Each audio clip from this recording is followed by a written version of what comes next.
നിലമ്പൂർ ഉപതെരഞ്ഞെടുപ്പിന്റെ പശ്ചാത്തലത്തിൽ സ്ഥിതിഗതികൾ വിലയിരുത്താനായി മുഖ്യ തെരഞ്ഞെടുപ്പ് officer doctor Rathan U Kelkar ജില്ലയിലെത്തി. വിവിധ തലങ്ങളിലെ ഉദ്യോഗസ്ഥരുമായി അദ്ദേഹം കൂടിക്കാഴ്ച നടത്തി മുന്നൊരുക്കങ്ങൾ വിലയിരുത്തി. മുഖ്യ തെരഞ്ഞെടുപ്പ് ഓഫീസർ ഡോക്ടർ രത്തൻ യു കേൽക്കറാണ് ജില്ലയിൽ എത്തിയത്. ജില്ലാ കളക്ടർ, ജില്ലാ പോലീസ് മേധാവി, മണ്ഡലം വരണാധികാരി, ഇലക്ട്രൽ രജിസ്ട്രേഷൻ ഓഫീസർ തുടങ്ങി വിവിധ മേഖലകളിലെ ഉദ്യോഗസ്ഥരുമായി അദ്ദേഹം കൂടിക്കാഴ്ച നടത്തി തെരഞ്ഞെടുപ്പിന്റെ മുന്നൊരുക്കങ്ങൾ വിലയിരുത്തി. രാവിലെ ജില്ലാ കളക്ടറുടെ ചേംബറിൽ നടന്ന പ്രാഥമിക യോഗത്തിന് ശേഷം സിവിൽ സ്റ്റേഷനിലെ EVM VVPAT ഡിപ്പോയും അദ്ദേഹം സന്ദർശിച്ചു.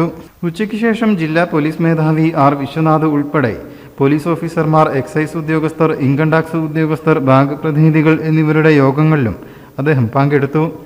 ബൂത്ത് ലെവൽ ഓഫീസർമാർ ഇല്ലാത്ത ഇടങ്ങളിൽ എത്രയും പെട്ടെന്ന് BLOമാരെ നിയമിക്കാൻ CEO നിർദ്ദേശിച്ചു. യോഗത്തിൽ ജില്ലാ collector VR Vinod, additional chief electoral officer RS Roosi, Perinthalmanna sub collector Apoorva Tripathi, election deputy collector PM Saneera, മണ്ഡലത്തിന്റെ electoral registration officer P Suresh, ജില്ലാ ഇൻഫർമേഷൻ ഓഫീസർ K മുഹമ്മദ് തുടങ്ങിയവർ പങ്കെടുത്തു. 2 ദിവസം നിലമ്പൂരിൽ തങ്ങി ഒരുക്കങ്ങൾ വിലയിരുത്തുന്ന CEO ബുധനാഴ്ച നിലമ്പൂരിൽ രാഷ്ട്രീയ പാർട്ടി അംഗങ്ങൾ ഉൾപ്പെടെയുള്ളവരുമായി കൂടിക്കാഴ്ചയും നടത്തും. News bureau, Malappuram.